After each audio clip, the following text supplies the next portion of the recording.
So hello guys, welcome to the chemistry with Sachin. और NEET PYQ series में ये हमारा डे 11 है और मैं आपका बहुत बहुत वेलकम करता हूँ। हाइड्रोकार्बन के प्रीवियस ईयर क्वेश्चन देखेंगे हम 16 से लगाकर तो 23 तक। और ये चैप्टर काफ़ी सारे क्वेश्चनों से भरा हुआ है, लेकिन एक लिंक हमें इससे मिलेगी। इससे समझ में आएगा कि अच्छा इस तरह के क्वेश्चन आते हैं और कैसा सोचा जाता है, क्या सोचा जाता है। और कंसेप्ट रिपीट ज़रूर हुआ है, क्वेश्चन रिपीट नहीं हुआ है तो क्या हुआ, कंसेप्ट तो रिपीट हुआ है।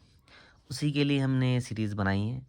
इस सीरीज़ का ये कोई मतलब नहीं है कि हम सिर्फ क्वेश्चन और उसके आंसर आपको दिखा दें, पर कैसे अप्रोच की जाती है, क्या सोचा जाता है उस टाइम जिस टाइम घड़ी की टिक टिक चलती रहती है और आपको एकदम एक फ़ियर तो रहता ही है हर बच्चे को। टाइम भी मैनेज करना है, सही भी आंसर लगाना है। तो एक सही स्ट्रेटजी के साथ हम अगर जाएंगे एग्ज़ाम में और ये बातें आप याद रखेंगे क्वेश्चन को सॉल्व करते समय, तो आपको बड़ा मज़ा आएगा। तो 1 मिनट की ये बात के बाद मैं स्टार्ट कर देता हूँ। फर्स्ट क्वेश्चन नीट 16 का बड़ा क्वेश्चन है यार, थोड़ा सा है ना। चलिए, और बहुत इम्पोर्टेंट टॉपिक जो है हमारा इथेन का जो स्टेगर्ड इक्लिप्स कन्फर्मेशन है उससे रिलेटेड है। So the correct statement regarding the comparison of staggered and eclipse conformation. दो कन्फर्मेशन होते हैं, एक स्टेगर्ड होता है और एक इक्लिप्स्ड होता है, ठीक है। उसके according then eclipsed conformation of the eclipsed conformation of ethane is more stable than staggered conformation even though the eclipsed conformation has torsional strength. नहीं, ये गलत है। इक्लिप्स्ड में टॉर्शनल स्ट्रेंथ तो रहता ही है ज़्यादा, लेकिन इक्लिप्स्ड नहीं रहेगा। स्टेगर्ड जो है कन्फर्मेशन वो बहुत ज़्यादा स्टेबल रहता है ना, क्योंकि उसमें कोई टॉर्शनल स्ट्रेन नहीं होता है। तो थोड़ा घुमा दिया है बात को, है ना। इस चीज़ को थोड़ा समझेंगे। देखो, ये यहाँ पर मैं नीचे बना भी देता हूँ आपके लिए, थोड़ा समझिएगा इस बात को। इथेन की बात हुई थी, तो ऐसे हम रखते हैं इसको, ऐसे और ऐसे, ठीक है। अगर हम यहाँ पर बात करें तो ये हो जाता है हमारा स्टेगर्ड, ठीक है। और इक्लिप्स की बात करें हम, ये स्टेगर्ड हो जाता है। और इक्लिप्स की बात करें हम तो यहाँ पर जो है डायहेड्रल एंगल जो होता है 0 होता है, बिल्कुल इस तरह से, बिल्कुल इस तरह से काम करता है, ठीक है। तो ये बहुत ही अनस्टेबल होता है, बिकॉज यहाँ पर टॉर्शनल स्ट्रेन होता है। टॉर्शनल स्ट्रेन क्या है? Repulsive interaction between the electron clouds, ठीक है, जो स्टेबिलिटी को क्या करता है, अफेक्ट करता है। समझ में आई बात आपको? तो ये हो गया हमारा इक्लिप्स्ड का।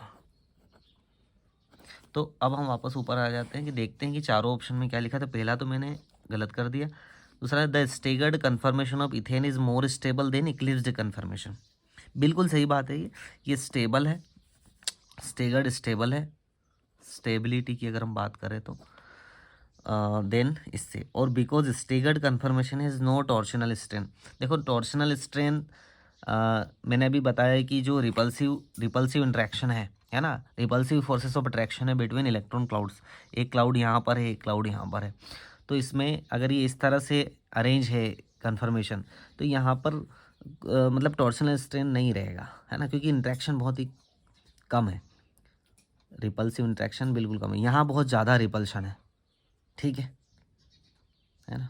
और ये अगर हम मैग्नीट्यूड की बात करें तो अगर हम, क्योंकि ये इंपॉर्टेंट है, ये बार बार अभी आएंगे, 2-4 क्वेश्चन आएंगे इससे, तो ये वाला इंपॉर्टेंट है, बहुत इंपॉर्टेंट है, इसलिए ध्यान रख लेना इसको। अगर मैग्नीट्यूड की बात करें हम टॉर्शनल स्ट्रेन की, तो वो डिपेंड करता है एंगल ऑफ रोटेशन पे, है ना, अबाउट सीसी बॉन्ड। तो यहाँ सीसी जो बॉन्ड है ये, अगर हम और एक्चुअली देखना चाहें इसको, तो ये इस तरह से कहानी है ना। सीसी बॉन्ड के अकॉर्डिंग ये जो रोटेशन होता है यहाँ पर, ठीक है ना, इस एंगल का, इसी एंगल को हम डायहेड्रल एंगल बोलते हैं, ठीक है। और ये डिपेंड करता है क्या, एंगल ऑफ रोटेशन पर। टॉर्शनल स्ट्रेन किस पर डिपेंड करता है? रोटेशन पर, ठीक है ना, एंगल ऑफ रोटेशन पर। क्लियर? वो भी कार्बन कार्बन बॉन्ड के ऊपर। तो इन सारी चीज़ों को ध्यान रखेंगे तो आप समझ में आएगा। चलिए आगे बढ़ते हैं। तो यही हमारा आंसर हो गया। बाकी के अब देख लेते हैं। Staggered conformation of ethane less stable, नहीं हो सकता, गलत। Eclipsed conformation of ethane is more stable, नहीं हो सकता, ये भी नहीं हो सकता। सीधा बी आंसर आ जाएगा हमारा। क्लियर है बच्चों? चलिए नेक्स्ट देखते हैं हम लोग। हाँ, consider the nitration of benzene using mixed concentrate H2SO4 and HNO3 if a large amount of KHSO4 is added to the mixture of mixture the rate of nitration will be, अच्छा पहले हम इसकी reaction यहाँ देखनी होगी आपको कि reaction में क्या होगा। तो हमारे पास है क्या, नाइट्रिक एसिड HNO3, ठीक है, HNO3 रिएक्ट विथ H2SO4,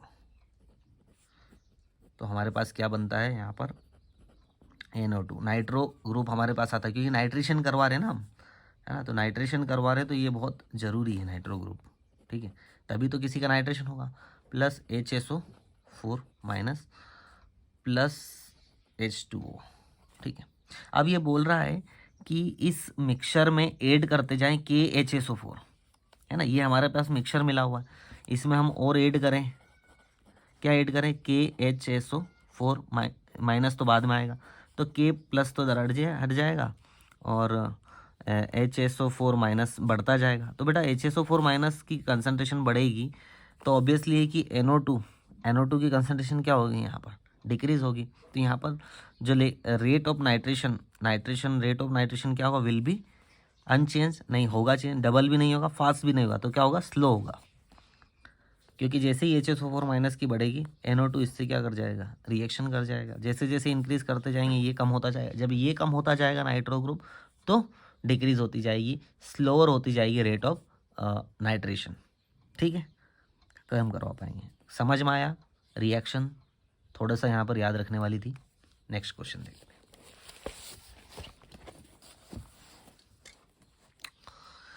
16 का ही ये क्वेश्चन, मैंने कहा ना इससे चैप्टर से काफ़ी क्वेश्चन आए हुए हैं, तो बहुत सारे क्वेश्चन हैं इसलिए थोड़ा ध्यान से रखने, और ये एल्काइन से काफ़ी क्वेश्चन आए हुए हैं, ठीक है, तो ठीक है ना। ये अब हम इसकी रिएक्शन देखते हैं, तो इथाइन है यहाँ पर, और फर्स्ट वाले में यहाँ पर हम इथाइन लिखते हैं, देखिए कैसे रिएक्शन होती है बताता हूँ आपको मैं, थोड़ा सा लंबा लेंथ जाएगा वीडियो का, बट आपको समझ में सब आना चाहिए, वरना इसका कोई मतलब नहीं है, ठीक है।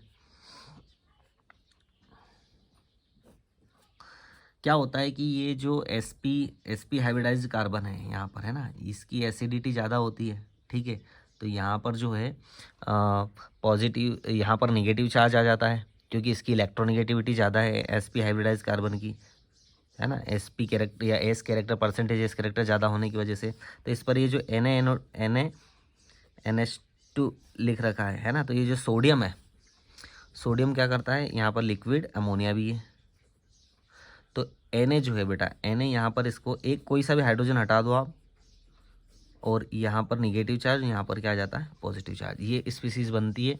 इसके बाद में ये जो नीचे सेकेंड वाली स्थिति है ना, CH3 CH2Br, ठीक है, तो यहाँ पर ये NaBr अलग हट जाता है और ये CH2 CH3 यहाँ पर क्या हो जाता है, ऐड हो जाता है। तो हम देखते हैं HC triple bond as it is रखते हैं हम लोग, ट्रिपल बॉन्ड को कुछ नहीं करते, यहाँ से क्या ऐड हो जाएगा, ये CH2 CH3, तो ये स्पीसीज क्या बनी हमारी, X, ठीक है, और इसका नाम हम देखते हैं, यहाँ पर नाम दे रखा है, स्पीसीज नहीं दे रखी, क्वेश्चन में हो सकता था ऐसे भी दे सकते थे, तो चलिए देखते हैं इसका 1 2 3 4 ब्यूट 1 आइन, है ना, तो ब्यूट 1 आइन कहाँ पर है, देखते हैं, ब्यूट 1 आइन बना हमारे पास, ब्यूट 2 आइन ये ऑप्शन गलत हो गया, एक्स ब्यूट 1 आइन ये हो सकता है, और ब्यूट 1 आइन ये हो सकता है, ब्यूट 2 आइन, तो A और D तो क्या हो गया, ख़त्म हो गया। हम देखते हैं B और C में, अभी आगे जाते हैं, Y बनाते हैं, फिर फर्दर जो होगा इसमें वापस से हम क्या करेंगे,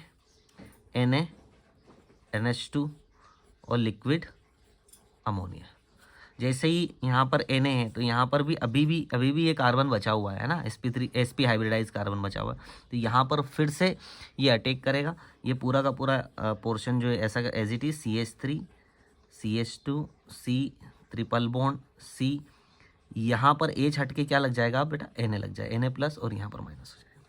फिर फर्दर सेकेंड चीज़ ले रखी है CH3, सिंपल था ये, CH3 CH2Br वैसे ही NaBr अलग निकल जाएगा, तो अब हमारे पास यहाँ पर क्या आएगा, CH2 CH3, तो अब हमारे पास देखो CH3 CH2 ये हमने लगा दिया, कहाँ लगाया है, इस कार्बन पर, और यहाँ पर हमने ट्रिपल बॉन्ड लगाए, फिर ये, और CH2 CH3 as it is हमने कर दिया है।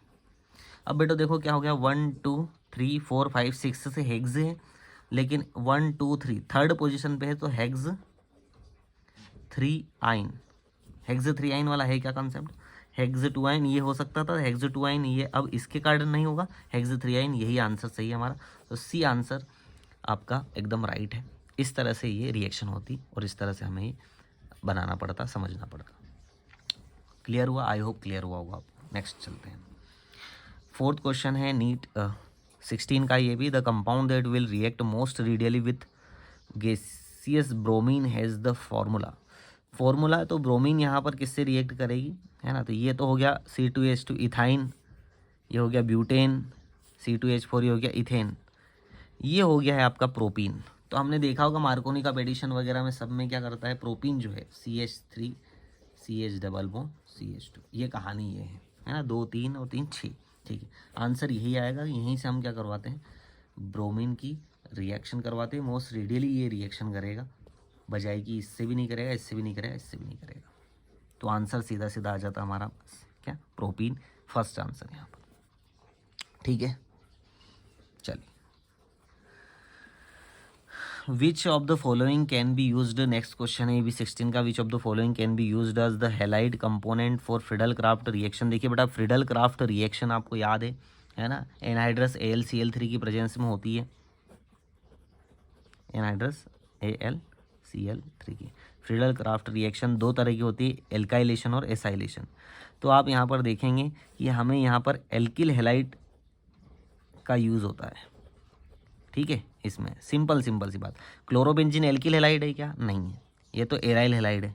ब्रोमोबेंजीन भी एराइल हैलाइड है। क्लोरोइथीन, क्या इथीन एल्काइल है, नहीं है, यहाँ पर इथीन एल्काइल नहीं है। लेकिन लास्ट बचा हुआ ऑप्शन आइसोप्रोपाइल क्लोराइड, बस ये कंफ्यूज करने के लिए थोड़ा आइसो वगैरह लगा दिया था। तो यहाँ पर जो आएगा आंसर यही आएगा, क्योंकि ये हमारा क्या है, एल्किल हैलाइड है, ठीक है। आया समझ में कि हाँ कैसे देखना था इसको, फ्रीडल क्राफ्ट रिएक्शन को। आपने याद तो बहुत की है, लेकिन इसका थोड़ा सा तरीका क्या करना था, अलग करना था थोड़ा सा। नेक्स्ट क्वेश्चन देखते हैं 17 का, which one of the correct order of acidity. अभी हाल मैंने बोला कि यहाँ पर एसिडिटी हम देखते हैं कि कार्बन अगर ट्रिपल बॉन्ड है यहाँ पर तो परसेंटेज एस कैरेक्टर ज़्यादा है तो Sp है, यहाँ पर डबल बॉन्ड है तो Sp2 है, और सिंगल बॉन्ड है तो Sp3 है। तो यहाँ परसेंटेज एस कैरेक्टर ज़्यादा है, और परसेंटेज एस कैरेक्टर की वजह से इसकी इलेक्ट्रोनेगेटिविटी ज़्यादा है। इलेक्ट्रोनेगेटिविटी ज़्यादा होने की वजह से इसके पास का जो है ना, ट्रिपल बॉन्ड के कार्बन के पास का जो हाइड्रोजन है ना, इसकी इलेक्ट्रोनेगेटिविटी ज़्यादा है। तो यहाँ पर बॉन्ड में पोलरिटी बहुत ज़्यादा है, ये बॉन्ड पोलर बहुत है। तो ये ईजिली क्या कर देता है, यहाँ से दे देता है ना। तो यहाँ C माइनस हो जाता है और H यहाँ पर निकल जाता है और प्लस बन जाता है। तो जो H+ दे देते हैं वही एसिडिक होते हैं। तो यहाँ देख लो आप, ट्रिपल बॉन्ड वाले सबसे ज़्यादा ये एरो लगा हुआ है, तो ये एरो लगा हुआ है, ये एरो सबसे ज़्यादा ट्रिपल बॉन्ड ये दोनों हो सकते हैं। तो ये तो दोनों क्या गए, क्रॉस कर दो ये वाले तो ऑप्शन, या ये हो सकता है, ये हो सकता है, देखते हैं हम आगे जाके। अब देखो ट्रिपल बॉन्ड, इसके बाद ट्रिपल बॉन्ड आ रहा है, लेकिन इसके बाद डबल बॉन्ड आ रहा है। तो ट्रिपल बॉन्ड वाला क्या करेगा, मोर एसिडिक रहेगा, तो आंसर हमारा 1 आ जाएगा। फिर डबल बॉन्ड, फिर सिंगल बॉन्ड। यहाँ इन्होंने सिर्फ गड़बड़ कर दी, डबल बॉन्ड पहले लेके आ गए, बाद में फिर सिंगल बॉन्ड लेके आए, मतलब ट्रिपल बॉन्ड लेके आए, ठीक है। यहाँ बस इतना सा ही गड़बड़ था। फर्स्ट ऑप्शन आपका सही आता है यहाँ पर, ठीक है। आई होप आपको समझ में आया होगा।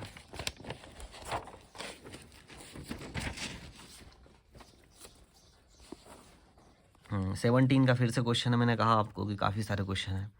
With respect to the conformation of ethane, मैंने कहा था फिर से आ गया conformation. Which of the following statement is true, कौन सा स्टेटमेंट हमारा ट्रू है।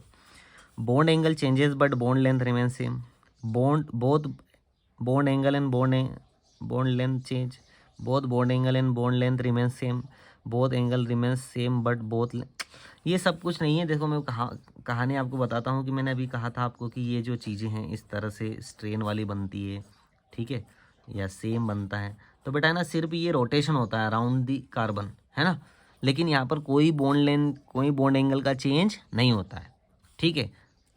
समझ में आया। इथेन की बात कर रहे हैं, C2H6 की बात कर रहे हैं, है ना, इसमें कोई। तो अब यहाँ पर कौन सा ऑप्शन है, both bond angle and bond length remain same, कोई नो चेंज होता है, कोई चेंज ही नहीं होता है इसमें, बस ये डाइहेड्रल एंगल चेंज हो जा रहा है बस। और वही डाइहेड्रल एंगल या टॉर्शनल एंगल बोल लो आप, ठीक है, जो कि डिपेंड करता है एंगल ऑफ रोटेशन पर। चलिए नेक्स्ट क्वेश्चन आया ना, देखो उसी कंसेप्ट से क्वेश्चन 17 का फिर, predict the correct intermediate and product in the following reaction. हाँ देखो, एल्काइन से फिर क्वेश्चन आ गया हमारे पास, है ना। अभी 16 में आया था, 17 में फिर आया। H2SO4 HgSO4 है ना, थोड़ा सा रिएजेंट्स के थ्रू काम करेंगे। H2O जैसे लगा तो यहाँ पर यहाँ का जो बॉन्ड है वो ब्रेक होकर, देखो मैं आपको बताता हूँ, है ना। यहाँ का बॉन्ड जो ब्रेक होकर वो क्या बनेगा आपका, अल्कोहल, इसकी प्रेजेंस में, है ना। तो हमारे पास ये है CH3C ट्रिपल बॉन्ड CH, है ना। यहाँ बॉन्ड ब्रेक होगा अगर प्रेजेंस हम रखते हैं यहाँ पर H2O H2SO4 या HgSO4 की, है ना। समझ लेना आप, ऊपर क्वेश्चन में लिख भी रखा है इसमें। तो यहाँ आएगा CH3C, यहाँ डबल बॉन्ड, एक बॉन्ड ब्रेक हो गया है तो यहाँ CH2, और यहाँ जो है यहाँ कौन ऐड हो जाएगा, यहाँ पर वाटर का OH। क्लियर है, ठीक है। तो ये वाला ऑप्शन कहाँ कहाँ है, इसमें है क्या, नहीं है, तो ये वाला ऑप्शन गया ख़त्म। इसमें है, हो सकता है इसमें भी नहीं है, ये ठीक। अब आ जाते हैं हम आगे, नेक्स्ट क्या दे रखा है, इंटरमीडिएट, उसके बाद में प्रोडक्ट। तो इंटरमीडिएट तो हो गया, प्रोडक्ट क्या बनाएंगे। तो देखो ये एल्कोहल और ये डबल बॉन्ड है, आपको कुछ याद आया यहाँ पर, टॉटोमेरिज्म होगा भैया, है ना, कीटो इनॉल टॉटोमेरिज्म। और वैसा ही प्रोडक्ट में भी दे रखा है, आपको नहीं समझ में आ रहा तो प्रोडक्ट देख लो, क्या प्रोडक्ट में क्या दे रखा है यहाँ पर SO4। तो SO4 तो वैसे ही क्या है, SO4 तो होता नहीं है ना, एल्कोहल से टॉटोमेरिज्म में SO4 नहीं होगा, क्या होगा, कीटोन ही होगा ना, कीटो इनोल। तो आंसर यही आ जाता है, डी हमारा राइट हो जाता है। ये फिर भी गलत हो जाता है, SO4 यहाँ पर लिख दिया। टॉटोमेरिज्म में आएंगे तो हम ऑटोमेटिकली बना लेंगे कि भाई ये एच यहाँ चला गया और फिर ये और एंगल, जिस तरह से आपने देखा है टॉटोमेरिज्म। अभी टाइम नहीं है अपने पास, ज़्यादा लेंथ हो जाएगी, वरना टॉटोमेरिज्म भी आपको दिखाता मैं। तो ये हमारा डी ऑप्शन सही है, ऐसे करने पड़ते हैं आंसर। 9th वाला क्वेश्चन है, which of the following molecule represent the order of hybridization sp2 sp2 sp sp। ये इस रिस्पेक्टिव में देखना है कार्बन का। पहला sp2, ठीक है, फिर नहीं, ये भी sp है, ये भी sp, तो ये हो ही नहीं सकता। पहला sp2 है, यस। इस कार्बन का डबल बॉन्ड है तो ये sp2 है, इस कार्बन का फिर डबल बॉन्ड है, ये sp2 है, इस कार्बन से ये ट्रिपल बॉन्ड है, ये sp है, इस कार्बन से फिर ये भी sp है। तो हमारा जम रहा है क्या, sp2 sp2 sp sp, yes, यही आंसर होगा हमारा। यहाँ आके देख लेते हैं, sp2 है, sp2 है, लेकिन यहाँ डबल बॉन्ड आ गया तो यहाँ भी sp2 है, मतलब हमारा नहीं, sp आना चाहिए था। यहाँ देख लेते हैं sp3, ये तो वैसे ही गलत हो जाएगा। तो आंसर हमारा क्या आएगा, बी वाला।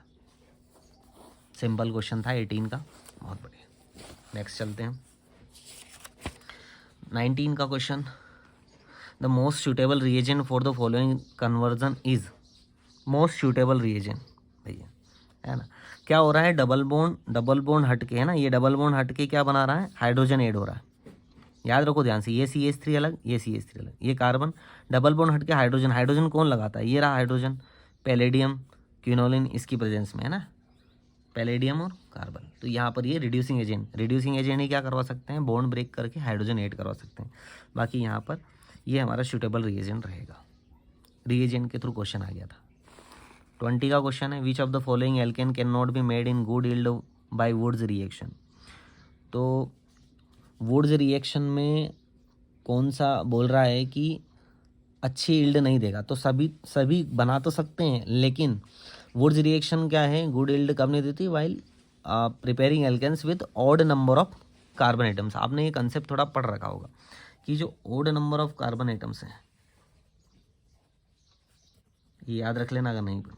Odd number of carbon atom जिसमें भी होंगे, है ना, वो, है ना, does not give good yield.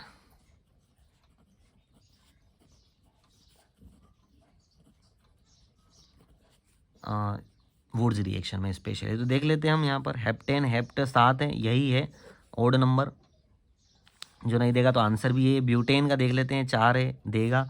Hexane 6 है, देगा। 2,3 डाई मिथाइल ब्यूटेन, ये भी 4 है, तो ये सब देंगे।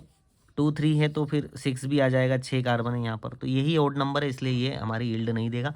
आंसर भी हमारा यही है। तो याद रखेंगे, क्या याद रखेंगे कि Wurtz reaction does not give good yield while preparing alkanes with odd number of carbon atoms। ठीक है, एल्केन्स अगर ओड नंबर के साथ है, जैसे हेप्टेन अगर ओड नंबर के साथ है, तो वो अच्छी यील्ड नहीं देगा। ये आपको नया कंसेप्ट अगर आपने नहीं सुना हो तो। 2020 की बात करते हैं, an alkene on ozonolysis give methanal as one of the by product. ये बहुत है ना कंफ्यूज करता है बच्चों को, लेकिन मैं सिंपल बता देता हूँ, आप सीधा सीधा है ना ओजोनिलिसिस को समझें और मिथेनल प्रोडक्ट दे दिया आपको। मिथेनल प्रोडक्ट क्या होता है, HCHO, है ना। अब देखो सब में दे रखा है तो रिएक्शन कहाँ होनी है, डबल बॉन्ड में, रिएक्शन यही होनी ना डबल बॉन्ड। अब डबल बॉन्ड के इधर देखिए एक ही कार्बन है सिंगल, और हमें भी इसको एक ही कार्बन चाहिए, तो मैं तो सीधा यही लगा दूंगा कि यही आंसर आएगा। फिर देख लेंगे हम क्या होगा, क्योंकि यहाँ होगी ओजोनेलिसिस की रिएक्शन, तो ये वाला जो प्रोडक्ट बनेगा, मैं आपको प्रोडक्ट भी बना के बता देता हूँ, ठीक है। CH2CHO एक ये बनेगा, और ये यहाँ से पूरा ब्रेक होके HCHO, यही तो हमें बनाना था। लेकिन यहाँ क्या होगा, यहाँ पर ये प्रोडक्ट नहीं बन पाएगा, यहाँ पर रिएक्शन नहीं हो पाएगी। या ये हो सकता था, हाँ ये हो सकता था आंसर, लेकिन यहाँ पर क्या बनेगा, डबल बॉन्ड बन के CH2CH3, मतलब ये अगर ये रहता CH3CHO, अगर मुझे इथेनल बनाना होता, अगर प्रोडक्ट में यहाँ पर इथेनल लिख रखा होता, तो मैं ये आंसर करता इथेनल के लिए, क्योंकि यहाँ डबल बॉन्ड ब्रेक होता, तो ये एक तो मेरे पास ये आ जाता, ठीक है ना, एक तो मेरे पास ये आ जाता और एक ये आ जाता CH3। तो यहाँ ध्यान रखा करोगे डबल बॉन्ड के, ये तो बनेगा ही नहीं, है ना, तो आंसर हमारा ये आएगा। समझ रहे हो ना मैं क्या बता रहा हूँ आपको। डबल बॉन्ड देखा मैंने, क्या बना प्रोडक्ट, मिथेनल, एक ही कार्बन वाला, तो एक ही कार्बन वाला ही इधर होना चाहिए डबल बॉन्ड के इधर। यहाँ 2 कार्बन है, मतलब ये अगर यहाँ इथेनल बोल देता तो मैं आंसर ही आता हमारा, ठीक। सिर्फ प्रोडक्ट की बात की। 21 का क्वेश्चन है, dihedral angle at least stable conformation of ethane 0 degree. जो बहुत लिस्ट स्टेबल है ना, बहुत कम स्टेबल है। देखो हमने डाइहेड्रल एंगल का जो एंगल है, ये बहुत लिस्ट स्टेबल है, ठीक है ना। ये अब ये इसका जो डाइहेड्रल एंगल है वो क्या है, 0 है, तो 0 डिग्री है इक्लिप्स्ड का। समझ रहे हो आप, है ना। यही हमने पहले किया था। तीसरा क्वेश्चन है इस कंसेप्ट से। क्या बात करते हैं आप यार, है ना, रिपीट हो रहा है ना कंसेप्ट, ठीक है। चलिए अब आगे बढ़ते हैं हम लोग। आगे आपको एरोमेटिसिटी और वगैरह ये भी देखने को मिलेगा। अच्छा, ये मेजर प्रोडक्ट देख लीजिए आप बोल रहे थे मार्कोनी कप एडिशन से क्वेश्चन नहीं आता है, आ गया भैया। देखो, the major product of the following chemical reaction, ये हमारे पास रिएक्टेंट है HBr है, और ये लिख रखा है, यही तो था सबसे बड़ा बात, है ना। ये परऑक्साइड है, कैसा है ये, परऑक्साइड। और परऑक्साइड इफेक्ट हमने देखा है, ये जैसे ही परऑक्साइड इफेक्ट लगता है HBr के साथ में, है ना, तो प्रोडक्ट कहाँ बनता है, Br, है ना। Br यहाँ पर कहाँ लगेगा, इस वाले कार्बन पर, और हाइड्रोजन यहाँ पर। तो बस एज इट इज़ उतार दो, CH3CH3 CH CH2 और CH2Br, यही आंसर हो जाएगा फर्स्ट ही वाला हमारे पास। ये नहीं लगेगा यहाँ पर, ये Br इस कार्बन पे बिल्कुल नहीं लग सकता, और इस पर तो लग ही नहीं सकता। ये कब लगता, ये कब ऑप्शन होता, जब परऑक्साइड इफेक्ट नहीं शो होता, तो फिर ये लगता। ये मार्कोनी का एडिशन है, लेकिन हम ये जो कर रहे हैं ये क्या हो जाएगा हमारा, एंटी मार्कोनी काउस रूल। समझ में आया, सिंपल सा रूल्स के अकॉर्डिंग हो गया 21। चलिए, जिनकी बात में करता था वो आगे। Which compound amongst the following is not an aromatic compound. Aromatic compound के लिए हम बेटा क्या करते हैं, 4n+2 पाई इलेक्ट्रॉन यूज़ करते हैं, ठीक है। अगर हम नंबर ऑफ n 0 रखते हैं, 1 रखते हैं, 2 रखते हैं, 3 रखते हैं, 4 रखते हैं, आपने देखा होगा, तो 0 रखते हैं तो भी 2 पाई इलेक्ट्रॉन तो आते ही। फिर अगर 1 रखते हैं तो 6 पाई आते हैं, यहाँ पर 10 पाई आएंगे, और यहाँ पर 3 रखेंगे तो 14 इलेक्ट्रॉन जो आएंगे, 14 पाई इलेक्ट्रॉन आएंगे। इस सिस्टम रहता है। लेकिन यहाँ देखो 1 2 3 6 पाई इलेक्ट्रॉन होगा, 2 पाई इलेक्ट्रॉन होगा, यहाँ पर 6 पाई इलेक्ट्रॉन ये भी होगा, और यहाँ पर 1 2 3 ये भी 6 पाई इलेक्ट्रॉन। तो फिर कौन सा नहीं होगा। अब यहाँ पर इन पाई इलेक्ट्रॉन्स को तो सबको मैनेज रखा है, लेकिन यहाँ रोटेशन, कॉन्जुगेशन, है ना, ये सारी चीज़ें यहाँ पर ध्यान रखनी होती। तो रोटेशन नहीं हो रहा है, तो इस वाले पोर्शन में नहीं हो रहा है, क्योंकि यहाँ पर जो है ना, यहाँ पर कोई प्लस माइनस वगैरह नहीं, ये ऐसे कैसे ही रहेंगे, यहाँ पर ही जाएंगे नहीं। यहाँ देखिए, यहाँ आएगा पॉजिटिव चार्ज, यहाँ आएगा, रोटेशन में है, यहाँ भी ये रोटेशन में है, यहाँ नहीं है, यहाँ भी ये रोटेशन में, यहाँ नहीं है, इसलिए आंसर आएगा। क्लियर है बात। तो यहाँ पाई इलेक्ट्रॉन देख के नहीं, ऐसे भी क्वेश्चन आते हैं जिसमें पाई इलेक्ट्रॉन जो आपको आगे देखने को मिलेंगे, ठीक है। तो यहाँ थोड़ा दिमाग लगाना था अपना। Compound x on reaction with O3 followed by zinc H2O gives formaldehyde and 2 methyl propanol. बिल्कुल वापस से वही ओजोनेलिसिस वाला ही आ गया, O3 वाला। तो हम देखते हैं इसको, सिंपल सा है। फॉर्मेल्डिहाइड हमें चाहिए, मैं तो ऐसे ही करता हूँ, HCHO, ये हो गया फॉर्मेल्डिहाइड। और हमें क्या चाहिए, 2 मिथाइल प्रोपेनॉल। तो 2 मिथाइल प्रोपेनॉल के लिए CHO 2 मिथाइल, ये दूसरे नंबर पर, और प्रोपेनल है ना, तो एक और ये, तो 1 2 पर क्या कर देंगे, मिथाइल कर देंगे। ठीक है, ये हमारा प्रोडक्ट बन गया। और द कंपाउंड एक्स रिएक्शन कर रहा है ना O3 से, और ये एक्स से है कि ये क्या होगा, है ना। तो बस यही जो बना हुआ है ना, यही अभी यहीं पर हमने क्या किया था अभी पिछले वाली रिएक्शन में, कि यहाँ पर जो डबल बॉन्ड था उसको ब्रेक किया था। तो अब देखो यही का यही मैं यहाँ एक्स बना देता हूँ, ये कार्बन है, ये कार्बन है, ओके, ये है, ये कार्बन, ये सेकेंड वाला कार्बन है, ये CH, ठीक है। और यहाँ पर क्या कर दो, डबल बॉन्ड लगा दो और CH2 लगा दो। यही CH2 से ये बना और CHO यहाँ पर ये बना, डबल बॉन्ड ब्रेक हो गई होगा। तो अब देखो यहाँ पर स्टार्टिंग नाम क्या हो जाएगा इसका, 1 2 3 4, तो 3 मिथाइल ब्यूट 1 इन, 3 मिथाइल ब्यूट 1 इन, समझ में आया। 3 मिथाइल, सॉरी यार मैं दिख नहीं रहा होगा आपको, हाँ ओके। मैंने कैसे बनाया ये सेम रखा मैंने, C, ये कार्बन रखा, ये कार्बन रखा, फिर ये CH रखा, ऑक्सीजन हटा दिया, यहाँ पर भी CH2 रख दिया, ठीक है, CH2 रख दिया, बस डबल बॉन्ड लगा दिया। इसी को तो ब्रेक करेगा O3 और ये बनाएगा प्रोडक्ट। इसका जस्ट अभी ये पूछा था, अब ये उल्टा पूछ लिया। अब इसका नाम देख लो, नाम दिया तो 1 2 3, 3 पे क्या है, मिथाइल है, तो 3 मिथाइल कौन सा है, यही आएगा आंसर है 3 मिथाइल वाला, ब्यूट 1 इन, ब्यूट 1 इन हो गया आंसर। कितना आसान था। चलिए लास्ट क्वेश्चन हम देखते हैं, 23 में आया हुआ है, consider the following compound species. अच्छा, ये सारे स्पीसीज दे रखे हैं 1 2 3 4 5 6 7, और पूछा है कि the number of compound species which obey Huckel's rule. Huckel's rule अभी मैंने बताया 4n + 2 पाई इलेक्ट्रॉन, ये तो बिल्कुल आपको रट लेना है। n = 0 1 2 3 4 जो भी हो, 0 होगा तो 2 पाई इलेक्ट्रॉन, 1 होगा तो 6 पाई इलेक्ट्रॉन, 2 होगा तो 10 पाई इलेक्ट्रॉन, और 3 होगा तो 14 पाई इलेक्ट्रॉन्स। अब आप देख लेना आपके हिसाब से यहाँ इस फॉर्मूले में ऐड करके। मैं देखता हूँ यहाँ पर, हाँ 1 2 3 4 5, 5 2 जा 10 है ना, 5 पाई इलेक्ट्रॉन है तो ये 10 इलेक्ट्रॉन सिस्टम है, तो ये होगा 1। यहाँ पर 1 2 3, 3 2 जा 6, ये भी क्या है ना, ये भी हमारा सिस्टम है, कौन सा, तो 6 पाई इलेक्ट्रॉन सिस्टम है, तो ये भी होगा, ये भी होगा, ये भी होगा। ये 4 पाई इलेक्ट्रॉन है, ये नहीं होगा। 1 2 2 4 पाई इलेक्ट्रॉन, ये भी नहीं होगा। 2 ये होगा, 2 पाई इलेक्ट्रॉन वाला सिस्टम है, ठीक है।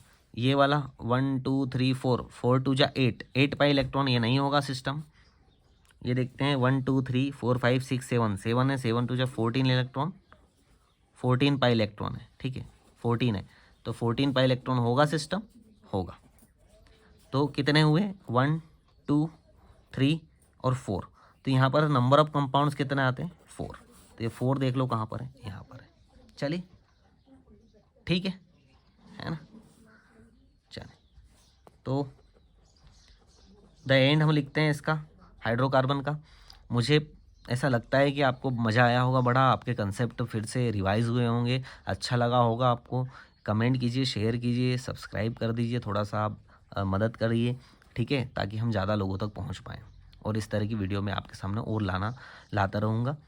चलिए, so thank you so much for watching, bye bye.